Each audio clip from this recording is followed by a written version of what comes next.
And we need to restore, particularly America, by this thing that kind of invented it, this thing called entrepreneurship. You know, and I'm such an advocate to teach entrepreneurship in the educational system because we get taught as young children, you can either be a doctor or a lawyer, or if you can't, you go to a trade school. We're never taught that the guy who employs the doctors and lawyers has the best job on the planet, the entrepreneur. Right? We'd rather be a doctor or the guy who writes the check, right? We also try to teach to standard. We try to teach our children, you know, if they're not good at math, they're not good at reading, then they need to go to trade school. As opposed to trying to identify what that child can be best in the world at, to try to cultivate that, to harness that, to build that child into somebody who's something. And whether that something is a great musician, or that something is a great educator, or a great craftsman.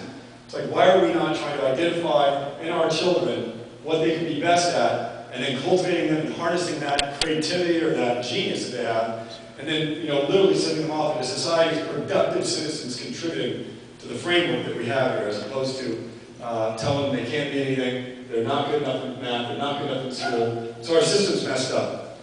I got a lot of notoriety. Did any of you guys see me on the Yahoo homepage the other day? They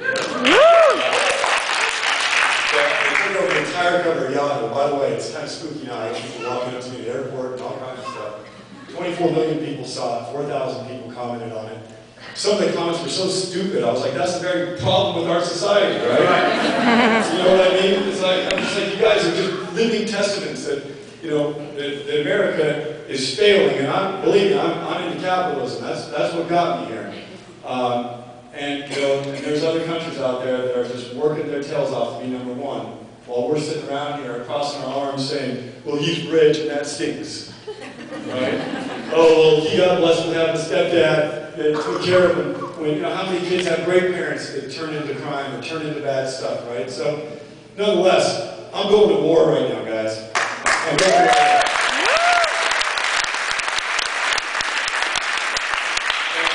And I'm going to war against two massive epidemics, and they're both connected to each other.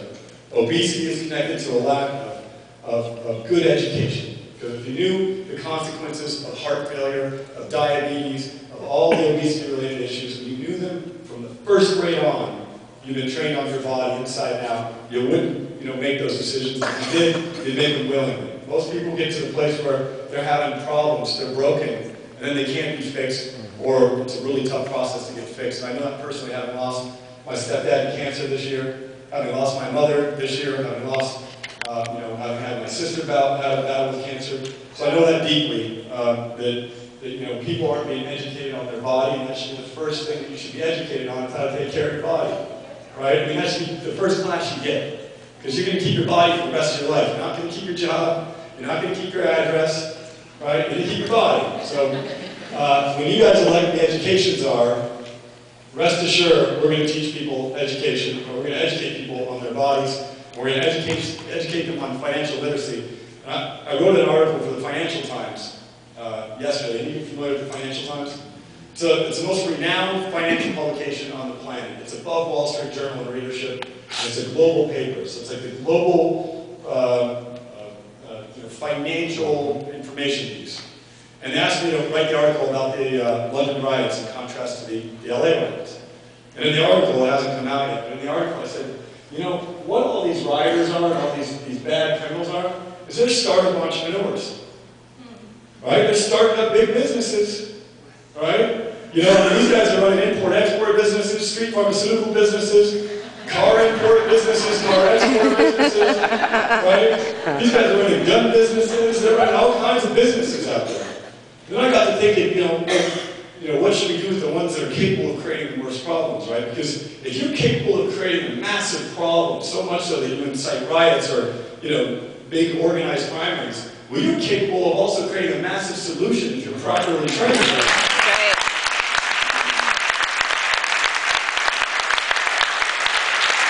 So my calling to the financial community, you know, the billionaires out there, is let's invest in the kids that are the have-nots. And I'm not saying the have-nots because they have not money. I'm saying the have-nots because they have not fathers, right? Because they have not hope.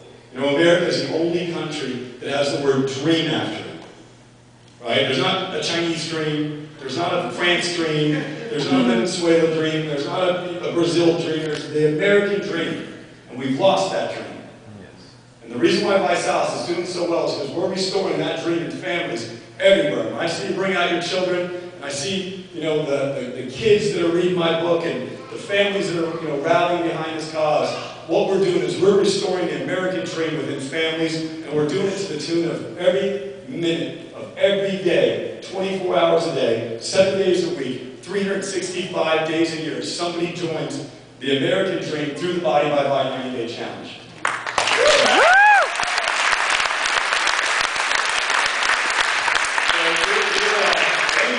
Tonight or not, you're going to be seeing a lot of these, so I suggest you just join me. You know, you're going to see me on a whole lot of media. I've been getting non-stop requests for, you know, Oprah Winfrey Network called. I got a TV show offer, you know, all kinds of stuff to help restore the American entrepreneurial dream. And when I was on the radio the other day, I said, you know, the very radio that we're talking on, the very instrument that the guys in the cars are listening to, the very cars that they're driving in, all of that was invented by an entrepreneur, but yet the whole world doesn't know what entrepreneurship is. Right. You know, everything around us, this hotel, the clothing that I'm wearing, the microphone that I'm holding, the watch that I'm wearing, everything is created by an entrepreneur.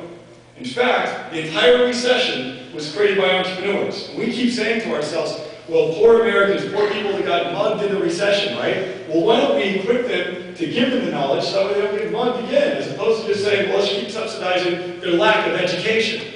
Let's educate them, so that way we don't get mugged by the banking industry, the mortgage industry, and the insurance industry, and all that other stuff. Let's educate people. That's the problem that we have right now. And the reason why other countries are winning us, in particular China, is because they're educating their people to go to war, to be number one. And I'm not you know, I'm an American through and through, but, you know, may the best man win, right? That's my motto. So let's be the best, and let's win, and let's get ourselves educated. And it starts with this. It starts with ourselves, and then our families, and then our communities, and then our, you know, our states, and our countries, and then eventually the world. So that's my cause, one of education, because I've been gifted and blessed by the grace of God after I made a deal with Him that if He gave me, you know, a way out of poverty, I'd spend the rest of my life helping others out of poverty. And not just socioeconomic poverty, but poverty of mindset. Because that's the disease we're faced with.